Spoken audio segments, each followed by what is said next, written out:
this weekend's been about the image of God, which we are. We're that image. We are Genesis 1:26. That should be a verse that we memorize. And God said, "Let us make man as our image and likeness." And we could just say that, and it was so, and it is so. So if we wanted to know what we look like, not just a physical outer appearance, that's what we generally are taught to gauge image and likeness, but the content of our being, you know, the whole of who we are, that's the thing that we want to look at for the image. And so when you put the astrological wheel up and you begin to realize it's from that we are, that we come forth from that very energy, that power, the power of the wheels. And that's what the Elohim is called. So I wanted to read you this note again this morning that I wrote this a few days ago or a week or so ago. It was where I was looking at the column of threes. And before I even do that, let me go ahead and put the column of threes up here. Let's see.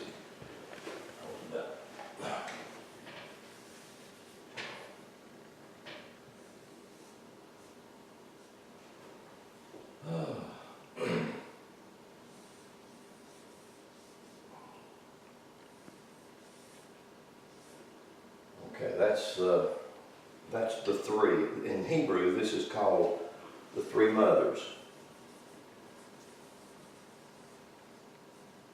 The three mothers. Those are the three letters that builds everything. It comes back again to that column. If you remember when we did the light, life, and love, and then we put man underneath it with the 7 circles, which is actually called the Kabbalistic tree of life. So, and you can take that image or that building, and you can find this. Masonry's built on this, the Rosicrucians built on this, the Golden Dawn. Those are all names that some people aren't familiar with, some may be familiar with, but it all comes, everything stems from this. The Father, the Mother, the Child, the Holy Trinity, light, life, and love, you know, etc. Light, life, this is it right here. This is the three. And in this tree, or in this picture, you have 3 columns, just as we talked about yesterday. You have the center column, the middle way, and then you have the left and the right column. And so when you look at Genesis chapter 1, Genesis chapter 1 is like where an architect sat down and began to make an architectural drawing. He began to give a blueprint or a pattern of what he was about to do. So Genesis chapter 1, when it talks about the different facets of this creation that God is Elohim, the powers, the astrological wheel, is in motion to create. Genesis chapter 1 is that architectural drawing up until Genesis 2:4. Then the drawing is complete, and that drawing deals with these 7. So this astrological wheel, or light, life, and love, are the powers of the 3, creates the 7. And that's what's called the 7 yoms. In Hebrew, it's yom, it means facets of life, or abundant life, or the extension of life. And that word yom was translated for the word day. And so we were taught to look at it literally, which was the great error of Christianity. It should never have been taught or even thought to look at it literally. It wasn't meant to be literal. It was meant to be a mythological story or an architectural print or a drawing about the human anatomy, which is the temple of God, who we are.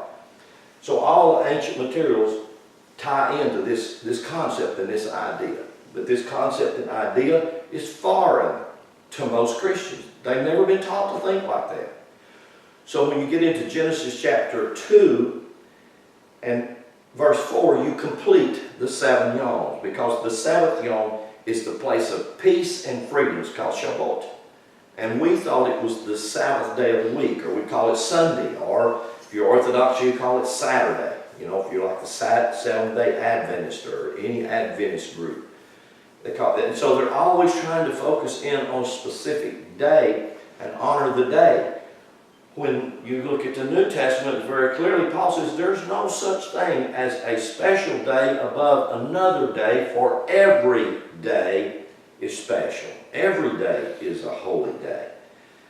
But again, because we were taught to see things literal instead of seeing the things for what they truly are, then we have lost so much of the treasure and the wisdom that's ours.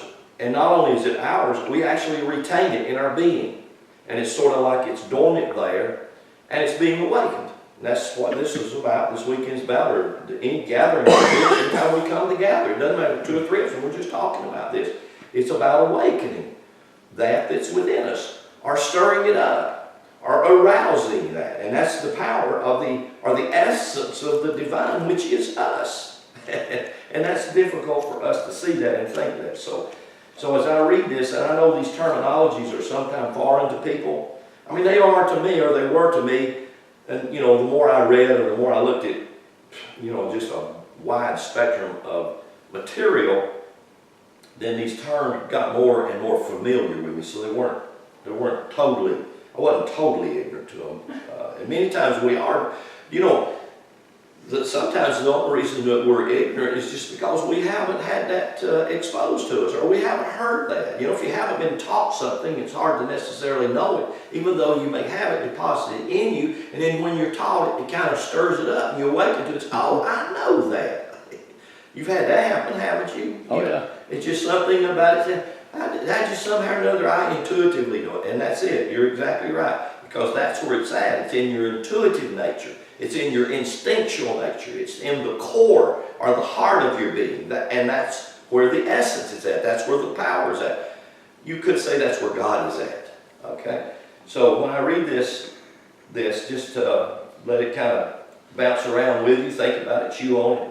You know, do what you can with it. But in the ancient philosophy, the term nada, or nada, means tube, pipe, nerve, blood vessel. These are channels through which energies flow through the physical body, the subtle body, and the causal body. And here's the 3 bodies. So you see this a lot. So if we're talking about the Trinity, you're going to have to associate the Trinity with you. So again, when I'm talking about this 7, it's the same as this. It's the same as my stick man. So the 7 golden candlesticks, anywhere that you see the 7, it's always referring to the temple or the tabernacle of God, which is the physical body.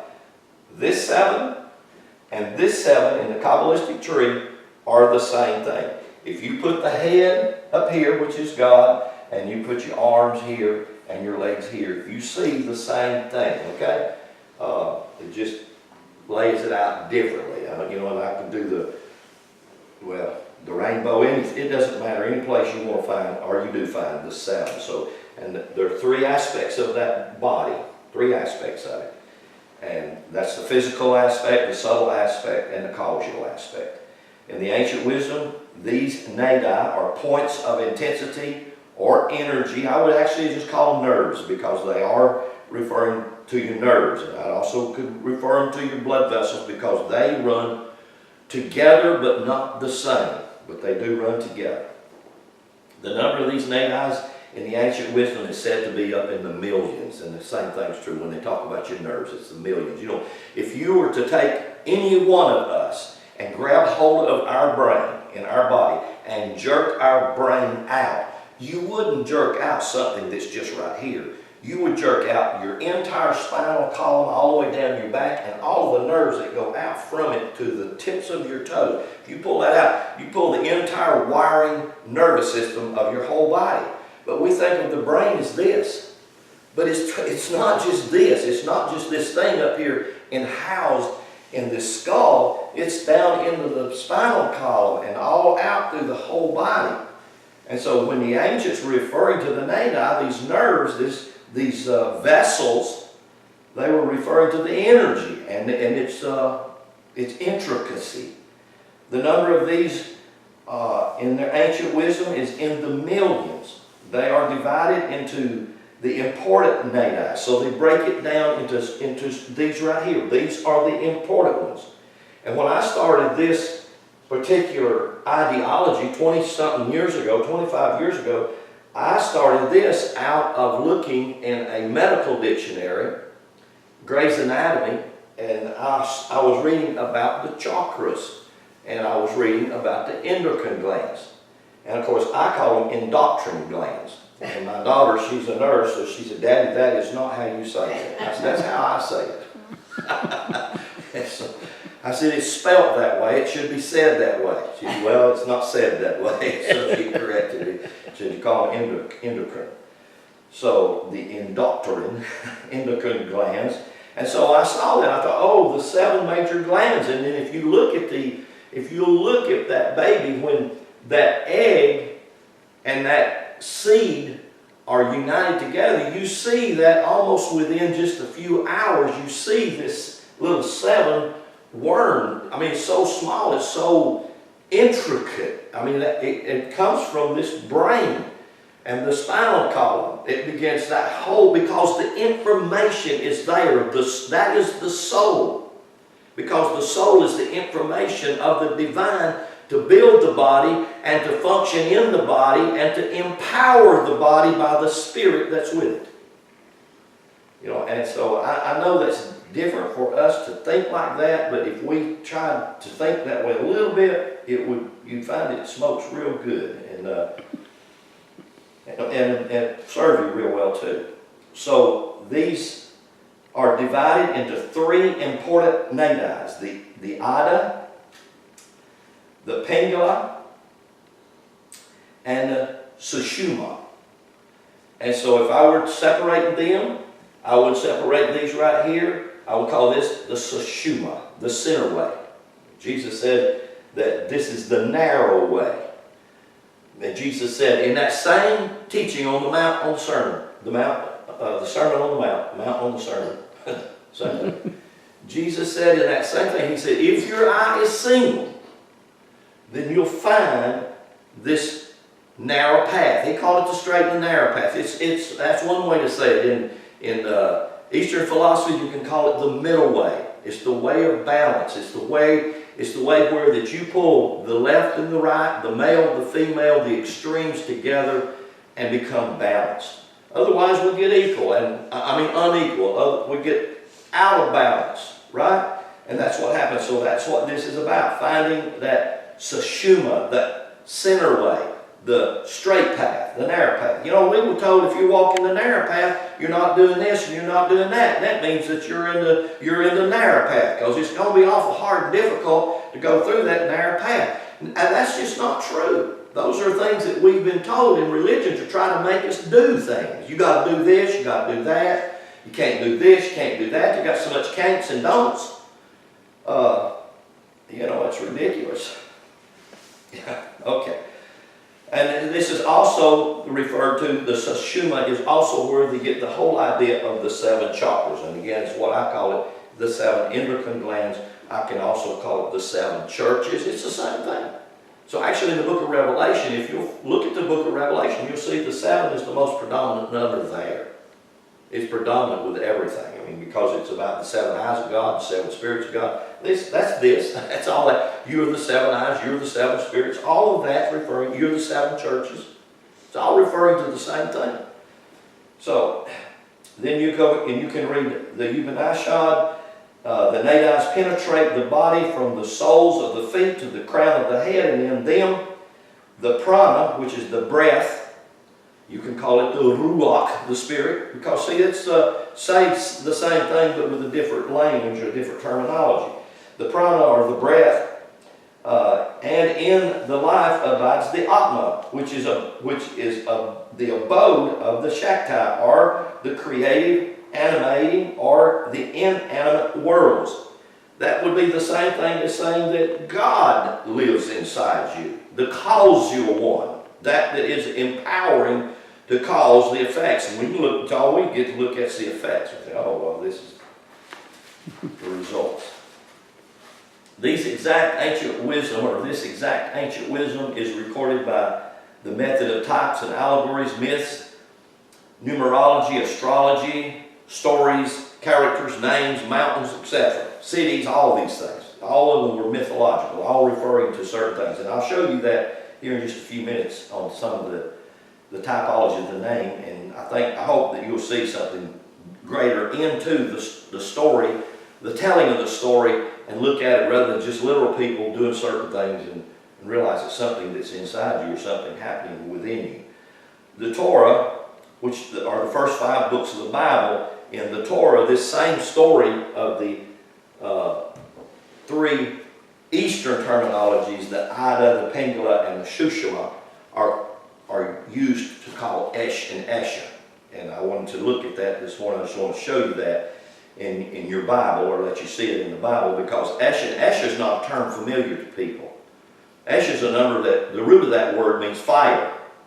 And all of you remember when Moses in Exodus chapter 3, the fire is burning. You remember that? The bush is burning. That word fire, the bush burning, that word burning or fire is ash. It just simply meant it was the male energy that consumes everything but don't destroy it. Now that makes sense, don't it? Yes. It never made any sense to you when all you saw this bush was burning and it was on fire. You thought, well, why in the hell don't the leaves burn up on it? Because you know, common thinking, literally, the leaves ought to burn up. The limbs ought to burn up on it. If it's going to be on fire, see, we didn't see it because the fire was the essence, the energy of God that encompasses your being. You're on fire with that. And the more we see that, we realize that is the energy that we're talking about. That's the energy pulsating through all those millions and millions of nerves and vessels that's in your body. And the more we know that, the more we begin to realize, the more that we allow that to light us. So in the Hebrew Bible, the Torah, these terms are used in Hebrew. Whereas in Sanskrit or in Eastern terminology, they're used in Eastern terminology. Same thing. Say the same thing. Same as this Esh and Esha are the same thing as the Ida and the Pingala. And we get to understand these. We realize that is the right and left hemisphere of my brain, the right and left sides of my body, my right arm, right leg, etc., etc. And when I bring all of that over here into this place, in the astrological wheel, I'm just going to put here,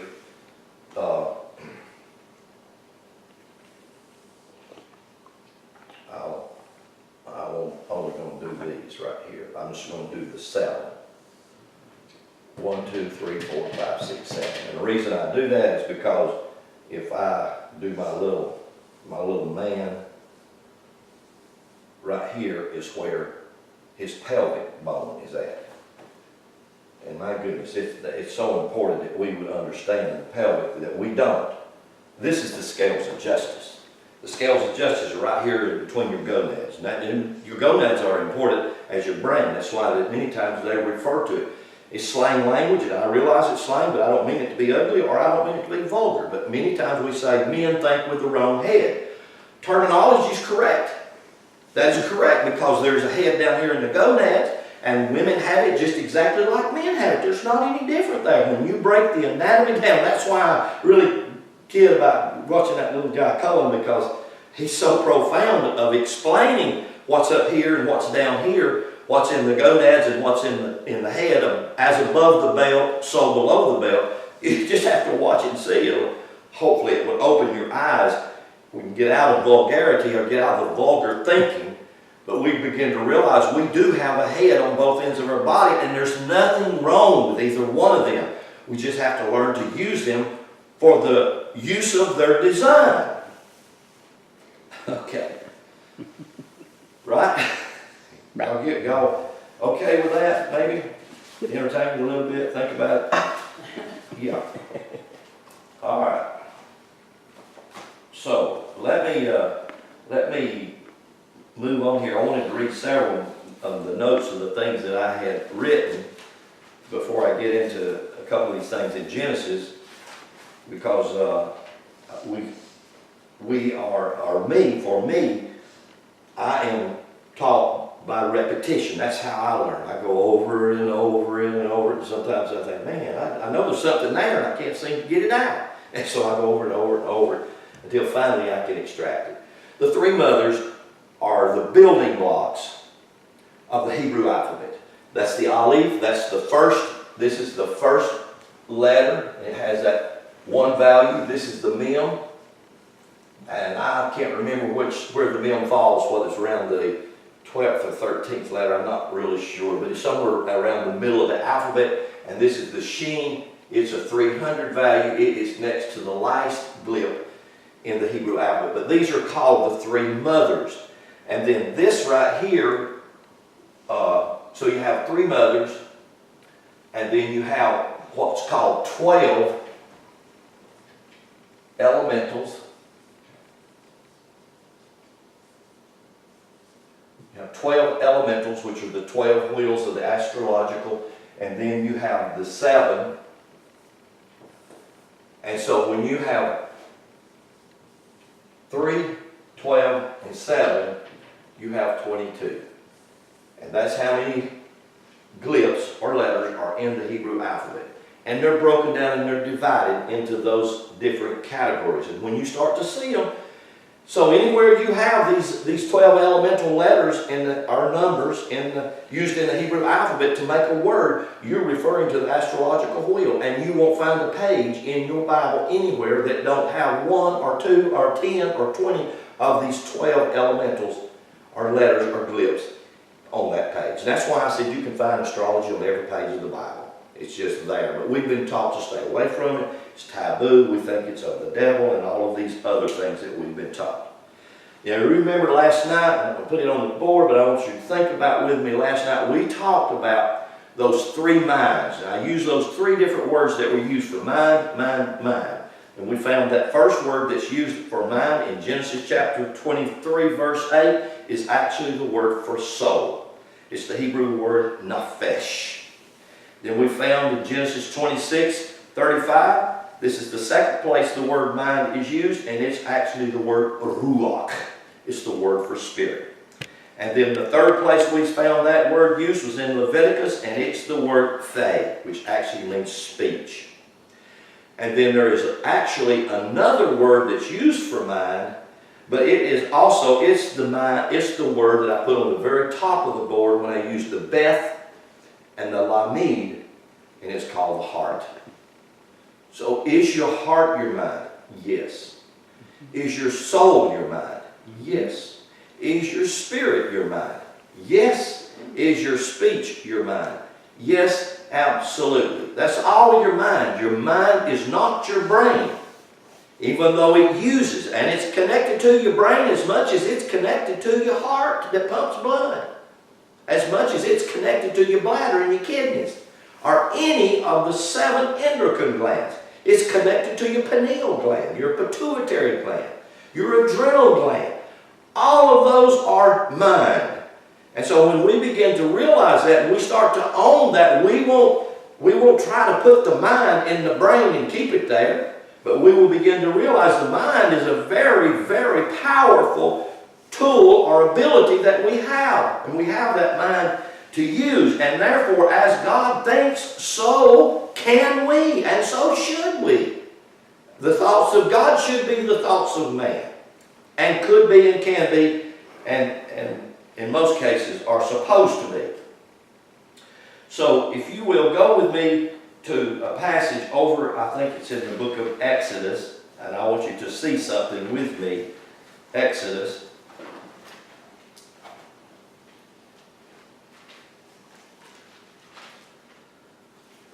Okay, Exodus, I want you to look at two different chapters. Exodus chapter 25. And this is where Moses has been instructed to build a tabernacle. We call it the tabernacle in the wilderness. We've all been taught that. And we've all been exposed to some phenomenal teachings on the tabernacle in the wilderness, because it's just been a theme in different circles for years and years. And there's some phenomenal teachings about the tabernacle. And many of those teachings got into literalness of the tabernacle, and when they do that, they get away from the true meaning of the tabernacle. But when we start to see the tabernacle, that it is actually a superstructure of the physical body, it begins to open the tabernacle in a whole different light. So which I'll show you, or I'll point out just a few things about it. But, you know, just that alone, good gracious, we can spend years and years, you know, as deceased friend of all of ours, Rudy Jones. I guess he spent most of his life on tabernacle, didn't he? And you can get his material and you can extract. Now, I think the further Rudy got into it, the more he began to equate it with the body. At least my understanding of some of his last work done was seeing it in a different light or a deeper light. It's like Kirby said, layer. So, yeah, getting into the deeper. Anyway, Exodus chapter 25, and look with me at verse 8.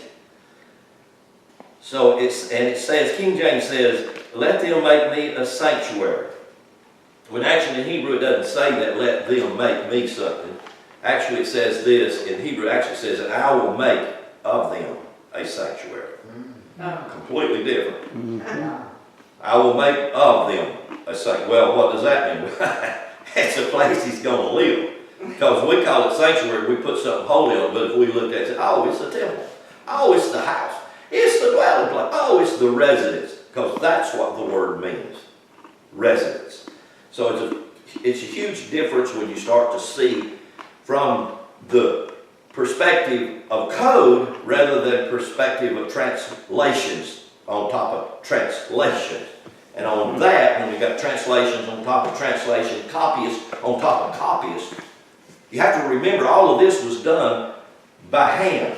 It wasn't done where they had one and then they put it in a copy machine and they made another one just like it. No, you sit down and you write a letter of 10 pages yourself and then sit down and copy it yourself one time, and I will guarantee you your second copy will not be the same as your first. You will just make mistakes. Now, you want me to, you can take your time, do all you want to, but you will do it. And if you think that these things were not twisted or mistaken, they were. But when you get to the code's not hard, really. You can just see a whole line of these glyphs and say, wow, what can you make out of it? Well, these are some of the things that you can make out of it. So he will say, I will make of them a sanctuary. I'm going to make them my home. And he said, and I will show you, verse 9, he said, I will show you the pattern. I will show you the pattern. I'm going to show you the pattern of the tabernacle. See that? Everybody see that? Tabernacle. The pattern of all the instruments thereof. The tabernacle is the house. It's the building. It's the physical body. It's right here. This is the tabernacle. This is it. The 7 yawns. This is the house. The physical body. Well, what's in the physical body? Look what he says. I'm going to put all kinds of instruments in that thing. Wow, when we get into the intricacies of that, that's why I said what I said about the book of Leviticus. The book of Leviticus is about the intricacies of it. And those things that are so intricate in them you start out with the 7 glands, which are the 7 chakras, which are the major center points of energy. And I forget, someone here this weekend had done some acupuncture. Who was that? Sally, and she was just elated. She was just blown away of how well it was. And the thing about it was, a medical doctor was doing it to her. And I thought, wow, that's encouraging. And the doctor says, we're going to see how this will work for you. If it don't, then we won't. And I don't know. That must be a new breed of doctors that we got coming. I hope it sounds good anyway. Amen. But you go over to the eastern, China and Japan, you go over to the eastern side of the world, and they've been using this for thousands of years. Acupuncture. Why? Because they know these energy points in your physical body. Have any of y'all ever had acupuncture done? I have. Great. Look here. Yeah. But we don't practice it. We don't. Many times we go do it because somebody said you ought to go do it, but we don't have any stock in it or any belief in it. So many times we say, I didn't get nothing out of it. They just punched me with these sticks. Yep.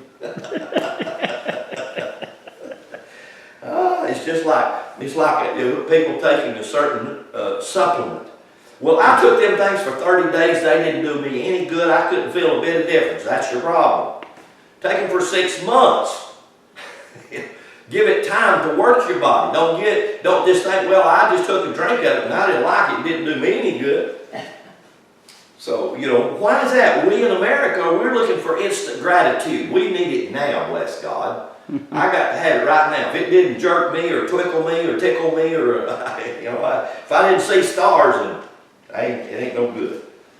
That's our problem. So he said, I'm going to show you how to make this thing. I'm going to show you the tabernacle. The tabernacle is the same thing as a tabernacle. I'm going to show you the tabernacle. I'm going to give you the pattern of all the instruments of it. Verse 10. And I'm going to show you, I will make an ark of shittim wood. So he's making a tabernacle. He's making an ark. Okay. Look over at chapter 31. Well, while I'm right here at chapter 31, we will extract some beautiful stuff from chapter 30. Well, let me just take a little side journey here. Let me read you something here in chapter 30, verse 22. And if you have a pencil, you might want to make a note of this. You'll see something here. It says, Moreover, the Lord spake unto Moses, saying, Take also unto you principal spices. Now, I heard a lady who was one of my mentors, 30-something years ago, Dr. Fuchsia Pickett. I heard her teach on this in a different fashion, more, not necessarily traditional, because she wasn't traditional so much, but more in types and shadows. And it just totally blew my mind, and it really just excited me of some of the things. And this is actually the anointing oil for the high priest and the different oils that they extracted to make this. So look what this said. Thou shalt, verse 23, thou shalt also take unto thee principal spices, pure myrrh, 500 shekels, of sweet cinnamon, half so much, even 250 shekels, and sweet calamus. You see that word calamus? That's the word cannabis. That's marijuana. Right. So this is the part of the anointing oil of the high priest. You are the high priest, in case you don't know it. Go to the book of Revelations, and it'll tell you that very clearly. It says, I have made unto you priests and kings. Why? Priests to rule the realm of the spirit, which you are, and kings to rule the realm of your natural world, which you are. These are things that you are. You may not exercise your authority in these places, but you are these and you have this. And I think many times we don't do it because we aren't taught how. We don't know how, so we don't extract it. So sweet calamus, which is cannabis, or actually marijuana, 250 shekels. And cassia, 500 shekels, after the shekel of the sanctuary, and of olive oil a hin. And thou shalt make it an oil of holy anointment, an ointment compound after the art of the apothecary. It shall be a holy anointing oil. And thou shalt anoint, look what you're going to anoint. What? The tabernacle. That's you. That's yourself. You're going to anoint the tabernacle, and you're going to anoint the ark of the tabernacle. Now, we always know what the ark of it is, right? It's in the Holy of Holies. It's that inner place. Well, here is your ark. It's right here in the very top of your head. You can call it your brain if you'd like. That's what you've got to anoint. And I'm telling you right now, they're seeing a lot of good medical benefits of marijuana and the brain and what it can do, especially the oils of it. Do you think possibly God knew that years ago and put it here in a book and we're too dumb to see it? It's been here all the time. They were doing it. They were practicing it. I mean, we were talking about one of the presidents we had. One of our first presidents grew it in his backyard or in his field. Hallelujah. Maybe we are waking up and coming full circle, right? I hope we are. Now, go with me to chapter 31. That's really where I wanted to come to, because I want you to see this. I want you to pay attention to this, because the construction of this thing is phenomenal. Again, it is God's home. It's God's house, which we are. Genesis 1 is the introduction to it. It's the architectural blueprint of it. Genesis chapter 2 is actually the incubation of it in the womb or in the garden, because the womb of mom is the garden. And you can see that very clearly. Genesis chapter 4 is where that child is delivered from the garden, again with three aspects: Cain, Abel, and Seth. Exactly. That's exactly why you have those three, well, they're called sons. And when you look at son, actually in Hebrew, the word in Hebrew for son is not referring to a male in species. It's actually referring to the relationship or the house or the place of God. That's exactly why you have a Cain and an Abel and Seth. And the only reason, because it's saying that one of them needs to be slain, it's referring to the carnal mind, or the mind of that's continually about the physical body. It has to be surrendered to the higher mind. It doesn't mean that it needs to die and cease to be, because it's designed to be in connection to the physical world. It's designed to tell you when it's cold outside to put a jacket on. I mean, it's designed to show us these things. So it's a matter of owning it, right? Instead of it owning me. Me having the authority of it over it. So here we go, verse 1, chapter 31. It says, "The Lord spake unto Moses, saying, See, I have called by name." Now watch these. Now unless you really do some study or you want to look, and I encourage all of you to do this because you'll find it to be a very phenomenal study. "I have called by name Bezaleel." Bezaleel. Now, isn't that a weird name? Bezaleel. Now, listen to what his name means. His name means, and you can hear this in his name, Bezalel. You remember I told you that this zodiacal wheel is the Elohim. Elohim. Ohim is plural of El. And the word El is power. Power, not force, power. And the energy behind power is love. The energy behind force is carnality, sarx, flesh. That's exactly why we call our military armed forces. Why? Because they force their energy. God don't. God don't have to. Power doesn't have to do that. Power doesn't do that. Power doesn't ever force you to do anything. Do you think it can't?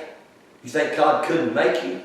Could. And you know what we usually try to do? Oh God, just please make me. Make me do it. You know, we want God to do something that ain't already done to us or for us. Mm-hmm. We want God to exercise force. God don't do that. God doesn't exercise force. So there's a tremendous difference. So look at the guy's name right here. You can see this. You see that L on the end of it? This guy's name has to do with power.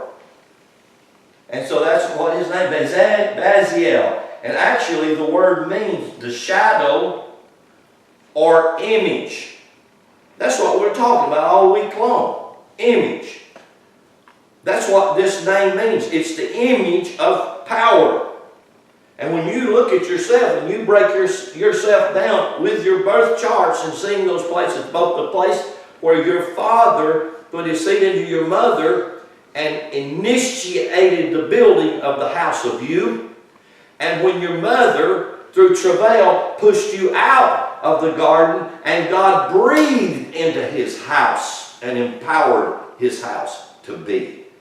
When we start to see that, the more we start to see that, the more you begin to realize the miracle of yourself.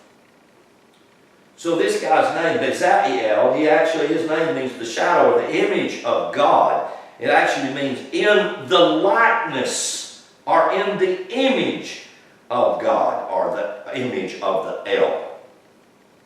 So when I do my birth chart, February the 19th, May the 20th, 21st, and then across August the 21st, which is my opposite, my balance. When I do that, I begin to realize who I am.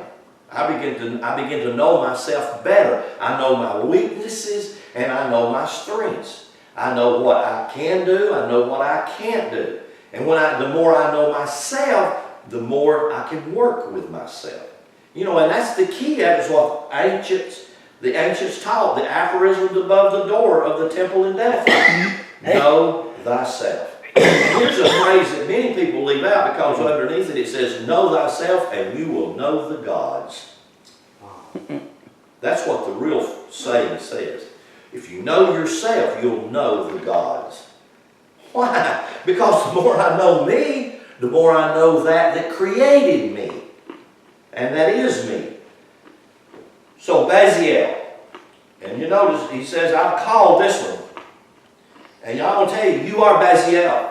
You are the one that's the likeness of God. You are the one that's in the image of that power. You are. I am. So I am Baziel. And notice where it says, I have called by name Baziel, and he is the son of what? Uri. He is the son of Uri. Well, when you look at this word Uri, and let me put this on the board for you and spell his name, Uri. I'm just going to put it right here on the bottom. Aleph, Wav, Rash. That's the name Uri.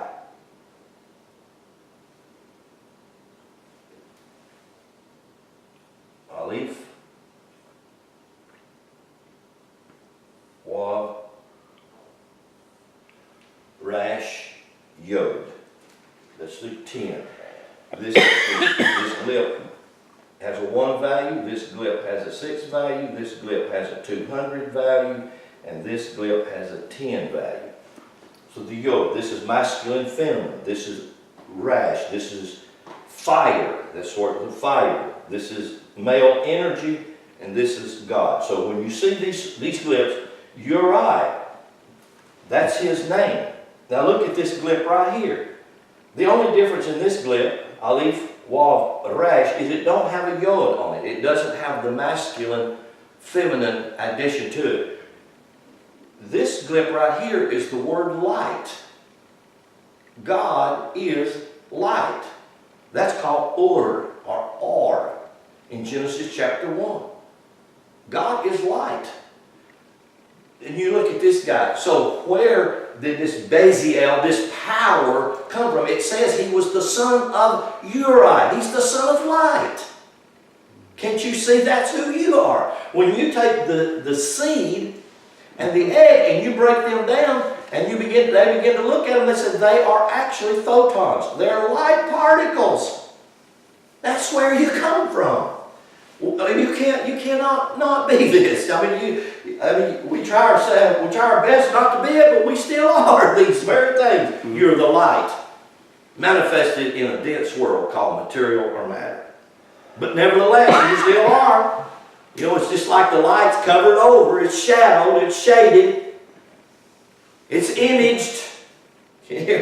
That's what shadow and likeness is. It's just imaged. But wow, when you get to the true thing, you know, you get to realize the shadow on the wall of the cave is cast by the fire of the light shining on the character. And you can be afraid of the shadow. That's what we are so many times. We're afraid of the shadow of ourselves rather than to realize the power of myself. And notice that's what he says. He says he's the son of Uri, who is the son of Hur. And this word Hur, now I want to put this word on the board too. Hur, but actually in Hebrew it's called Kor. Kor. Because it starts out with the Hebrew Kaf. That Kaf, that's number 8. The Kaf, or Che'at, or Ke'at, or Kaf. It has the Vav, and it has the Rash. If you'll notice, the Vav and the Rash, the Vav and the Rash, the Vav and the Rash. But this one has that. And really what this name means, and I'm going to work on this one here in just a little bit. I'm just going to leave it right there, just like that. And we'll come back to it in just a few minutes. Go ahead and put the values here, 6 and 200. And it is amazing to do it, and I'm just not doing it this morning. to take these numbers and always reduce them to their lowest common denominator. And by that, you get to see a picture of what that word is meaning and what that word is saying. So let me read it on here. It says, verse 2 again, "See, I have called thy name Bezalel, the son of Uri, the son of Hur, of the tribe of Judah. And I have filled him with the spirit of Ruach, the breath of God." That really speaks to me, because I realize that's talking about me. That's talking to me. She's talking to every one of us. I have filled him. I filled you. Period. Don't put your name in there. I filled you with the Spirit of the living God, and I filled you with wisdom. Look here. This is wisdom. Don't you know that God is wisdom? W-I-S-D-O-M. I filled you with knowledge. And I filled you with understanding. Knowledge is feminine, knowledge is masculine, understanding is feminine. This is God dancing with you. The left and right hemispheres of your brain. This is Ash. I'll get to that in just a minute. Ash, and this is Ashah.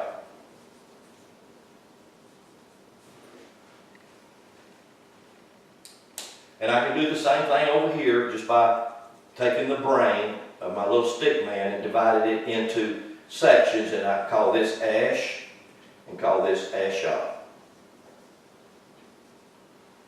because it's the same thing. Okay?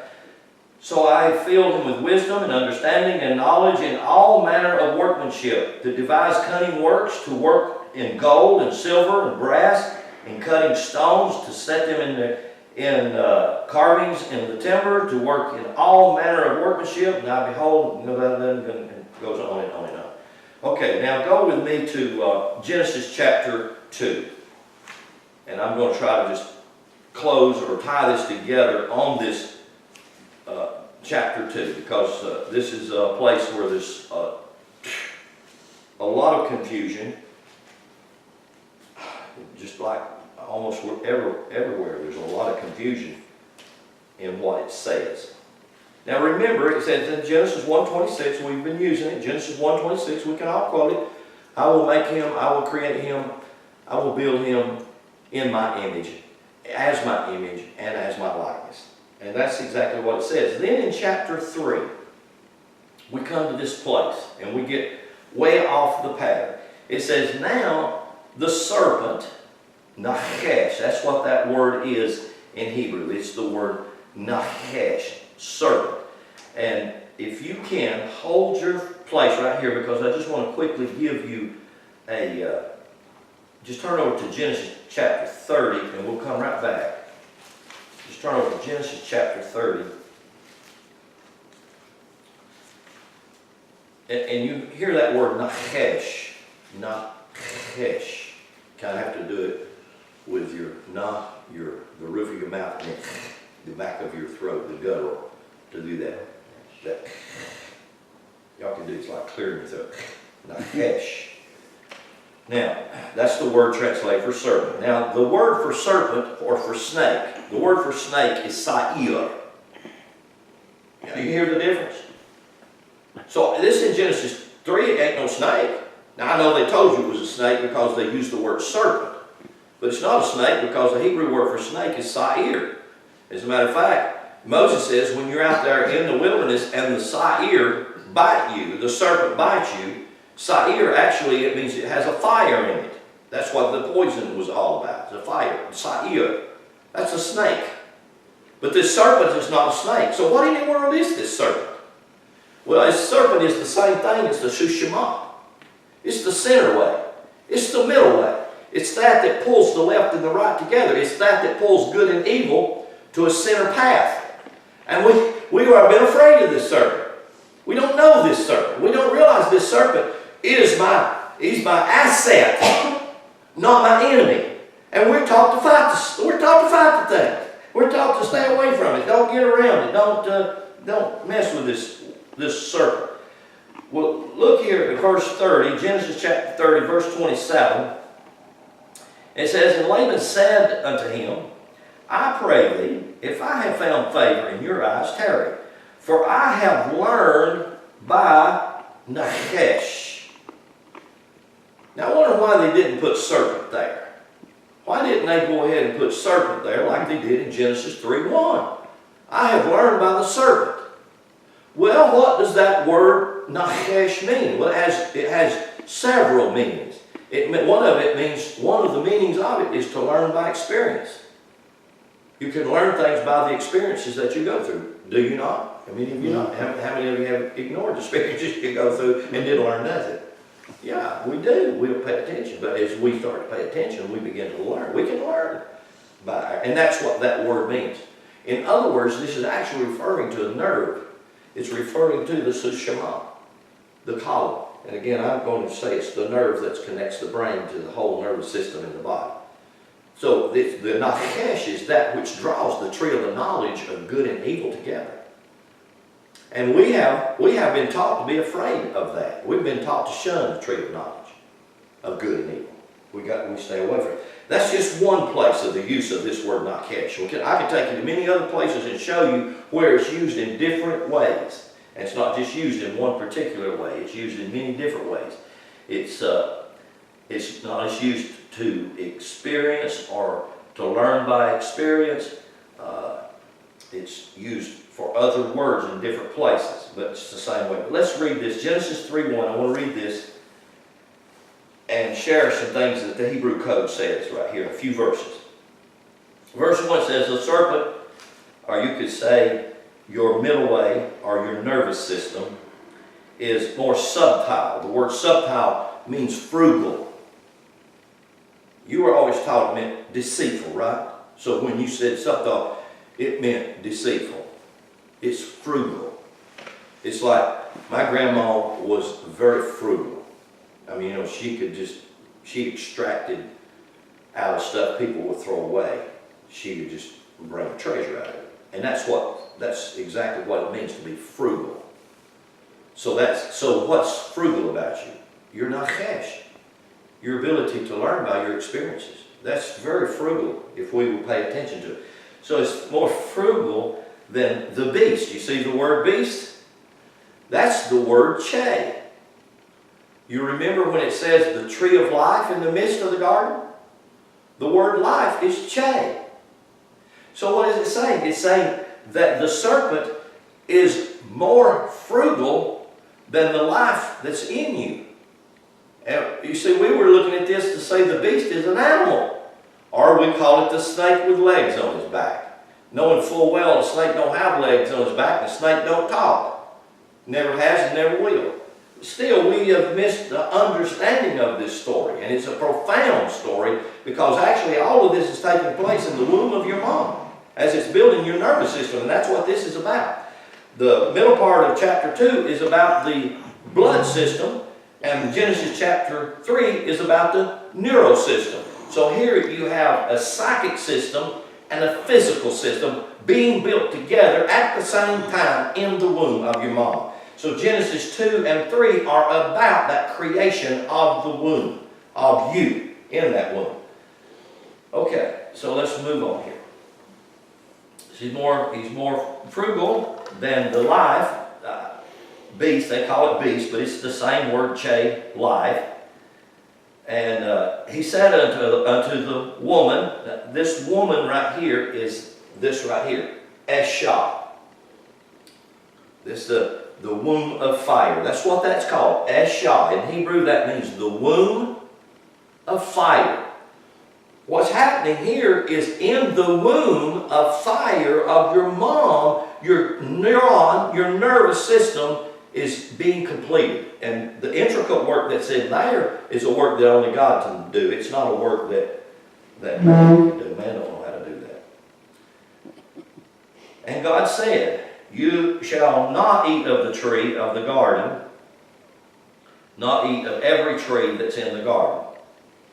And the woman said, and there's a lot of corruption in the translation. So the way they tell in this story, there's a lot of these words in this story that aren't in the story in the Hebrew code. Just skip with me down to verse 5. It says, and God doth know, of course God knows, that in the day that you eat thereof, your eyes will be opened, and you will be as God. You'll be as God is. You'll know. In the day that your eye opens. Well, you know good and well, in the womb where that child is being built, his eyes not opened yet. When he's extracted from the womb, his eyes begin to open. But in there, they're not open. They're functional, but they're not open. It's not seeing. But when he's extracted from the womb, this is a preparation. This is a preparation for you to be upright, for you to speak, for you and me to be and to do what we have been called and designed to be and do. Let me read you some things that Carlos Suarez says in this book, The Cipher of Genesis. For me, this has been one of the most phenomenal books I've ever read, and it's been probably as much a difficult book as I've ever read. So, if you're going to read The Cipher of Genesis, roll up your sleeves and get you a Hebrew concordance and go to work. Now, I want you to just hear this. I think he says it in such a beautiful way that I couldn't improve on it at all. He says, we want the psychological security of a protecting deity, whereas we can become as gods, knowing good and evil. Just as the serpent said, this statement, which really means that we can and should become the whole process of Elohim. Think about that. The whole process of Elohim. Well, again, when I'm thinking Elohim, I'm not thinking old gray-headed man. I'm going back to this astrological wheel. I'm going to be the whole process of this. Well, we have been talking this weekend how that we incubate for 9 months. We're shy of the whole cycle. And that's how it was translated in Psalm 64, that you were born and shapen in iniquity. And the word iniquity actually means shy of the cycle. So you haven't been completed in the cycle. You have been built in 9 months of the whole cycle. I mean, that just goes off all over me, all inside me. So he says, this is what it's saying. He said this statement, which really means that we can and should become the whole process, Elohim, and confirmed by Yod-Heh-Vav-Heh Elohim. In other words, by the Yod-Heh are the 4 quarters of the earth of carbon, hydrogen, nitrogen, and oxygen, the building materials and gases that make the physical body that the Elohim moves into to sanctuary or to residence or to live in, to be it. Then he says, the man is now become one of us. Hallelujah. Well, you know what I'm going to say? I'm going to say that has not been a material fact yet, because we are still working on the revelation of seeing that. So I don't think we have really stood up in the power that we've been created. Now, I'm not saying that many of the ancients didn't walk in this. To build a pyramid, to build the Puma Puka, to build the structures that we see on the earth, somebody walked awful close to it, if not in this process. But I'm saying that we haven't for hundreds of thousands of years walked in the full realization of who we are. But if we're beginning to wake up and start to think about it, and I begin to see it, I have the potential to be this. Whew. Amen. He says, man is become as one of us. Look at Genesis chapter 3 and verse 22. And well, we have had this one. And the Lord God said, behold, the man is become as one of us. Now you tell me what's wrong with that. And you know what everybody says? Oh, now he's going to live forever. Yes, you are. You cannot not live forever. You'll change the body just like you change your clothes. Just like you buy a different car, because you'll wear the body out. But you are designed and you are built to be a forever creature. Your soul and your spirit are forever, and your soul is connected to the physical things you experience in this life. And when we can re-own and come back to understand what karma is, karma are the pains that you experience in life. which is another word for the Greek word harmatia and the Hebrew word chata'at. Actually, it's translated for sin, but it's actually the word pain, because every one of us experience pain walking through this dimension. And much of it comes from our parents and the ones that love us and the ones that care for us and the ones we care for. We sometimes initiate pain on people, and people carry pain so deep that pain can cause you to have all kinds of sickness and ailments and all kinds of dysfunctions in your body. And we function out of the pain instead of out of the pleasure or out of the freedom that we are designed to be. Wow. Now, to own that and to begin to, then we will quit throwing stones at people doing stupid things, because it's the pain driving them to do the things that they do. And many times we as parents have initiated that pain in ignorance. Yes. I would give anything to go back and re-raise my 3 girls, but I can't. And I'm not supposed to, because it is what it is. And many of it is given to them and to me as an experience. And that experience is me to learn from it. That's what the Nachash is. I need to learn from it, because it is a teacher. And I need the teacher as long as I'm in school. Amen? Amen. But there'll come a time. Amen. Well, I don't need that teacher. Hallelujah. I'm working on that. I want to get there.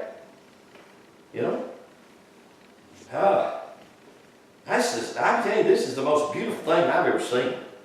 I mean, the more I begin to, and that's why I can't get out of Genesis 1, 2, 3, 4, 5. Because it keeps showing me. It keeps unveiling me to me.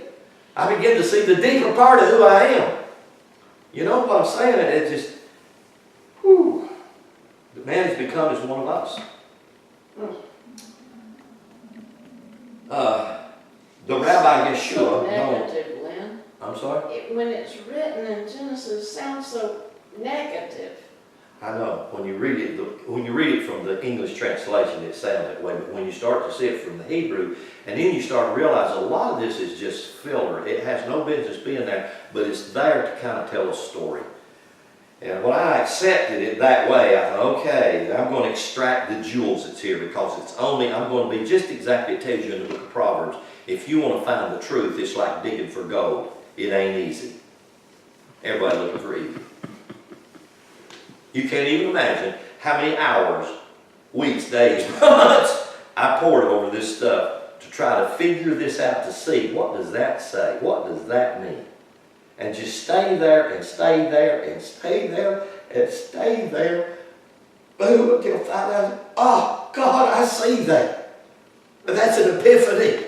You see what I'm saying? Yep. That's a phenomenal moment. And that moment is freeing. It frees you from the condemnation. It frees you from that judgmental thing that we get from Christianity, Wow. So the Rabbi Yeshua, better known as the story of Jesus, is supposed to have quoted this assertion, but of course, he who referred to himself as Ben Adam, which is actually mistranslated as Son of Man, knew the meaning of the letter, number code. Not even the disciples understood this sacred language, as they themselves said. Do you remember this? Master, we don't understand what you're saying. Can you explain it? Well, yeah, come in the house and I'll tell you. Well, coming into the house is initiation. It's where you come into a place. I surrender my golden calves. I'm going to surrender and open myself up to allow you to show and teach me. Now that's different. That comes to a different place. So, let me read you one other thing here from Alvin Boyd Kuhn in this cipher of Genesis. It says, the misunderstandings with which we have grown up are too numerous to be dealt with in this small volume. Here, however, is another vital example. We have seen with the episode of Jacob wrestling with God, or with Elohim, that the process of evolution in time is satisfied only when overcome and conquered. Thus, Esha, in plucking the so-called apple, understands and integrates the Elohimic process, and it is satisfied. An extraordinary thing then happens to Esha.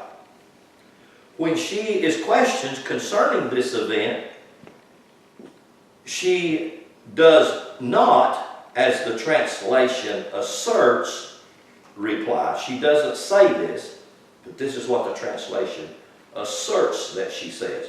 That's verse 14. So if you want to look at verse 14, chapter 3, verse 14 with me, let's read it real quick. It says, "And the Lord God said unto the serpent, Because you have done this, you are cursed above all the cattle and above all," let's see, that's not it. Verse 13.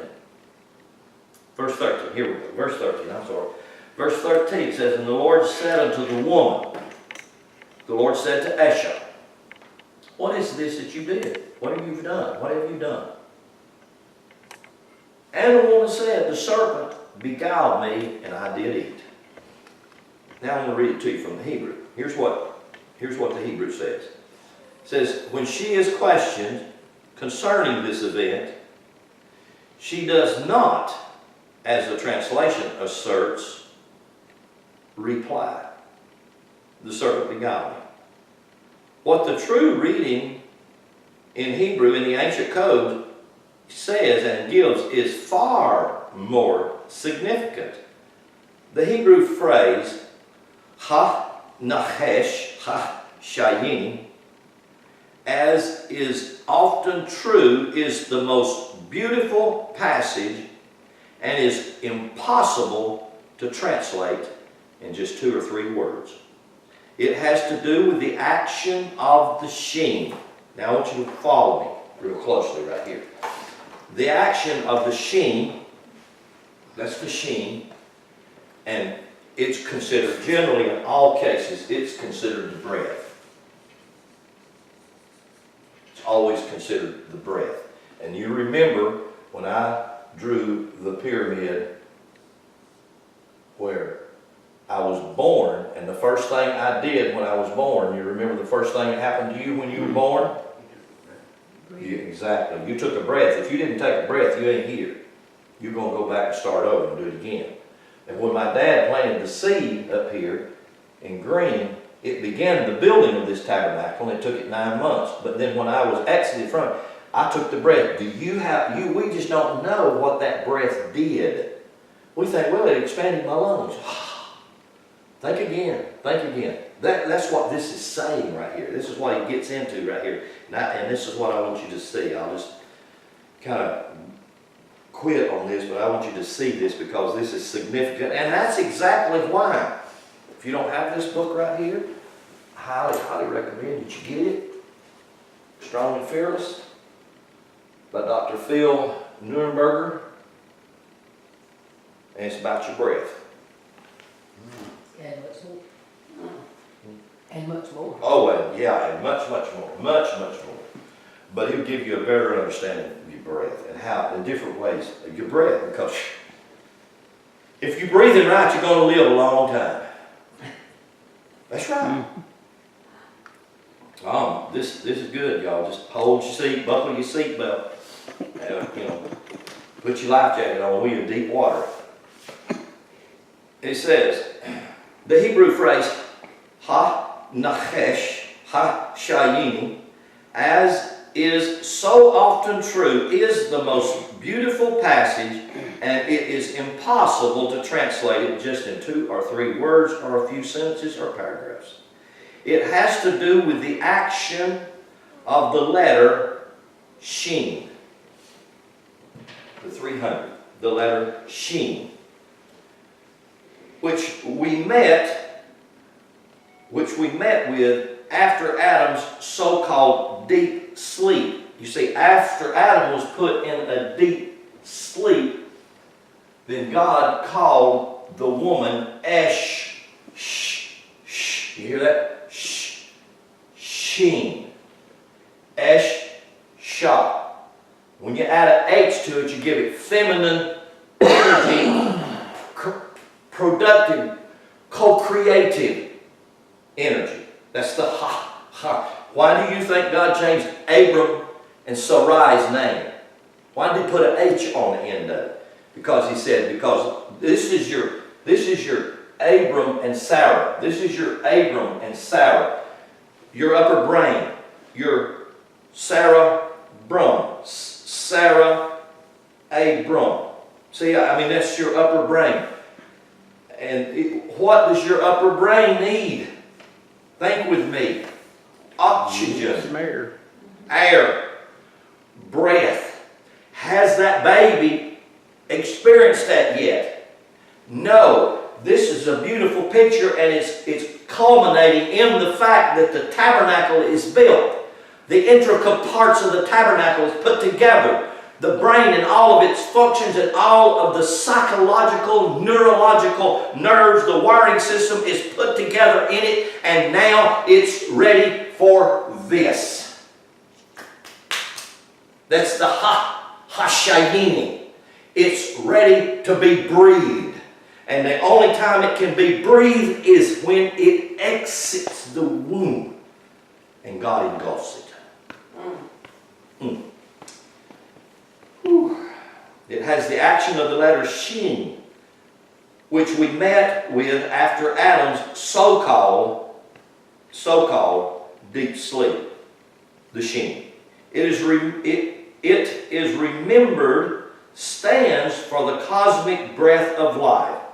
And we have seen that the true meaning is not that they were naked and not ashamed, which has nothing to do with the letter numbers of the text, but that they were left without the sheen.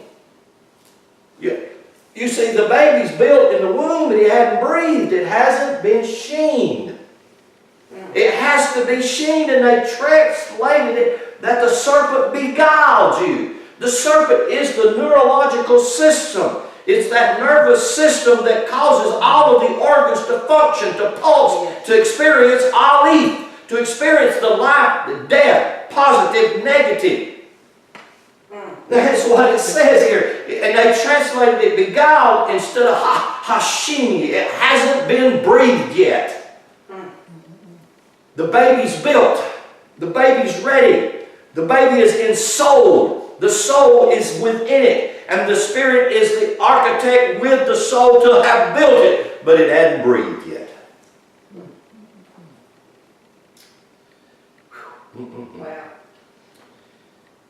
Wow.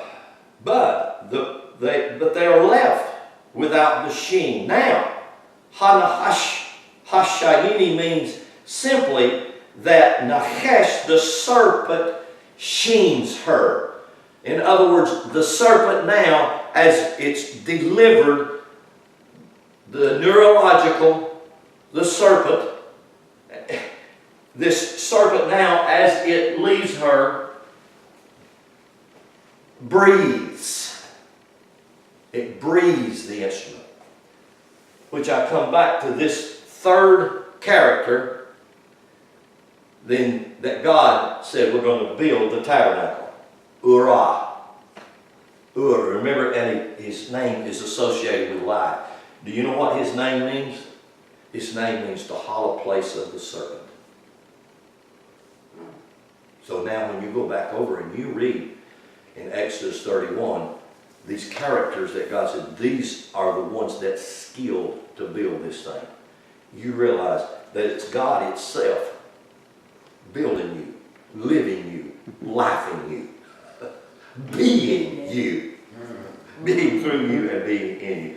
So the Hashayini simply means that Nachesh, the serpent, sheens her. That is, he blends his earthly fire with her lost heavenly fire, which thus comes to life again. It's what is called there in that same chapter as curse. And the word curse is this word, light, or, spelt twice.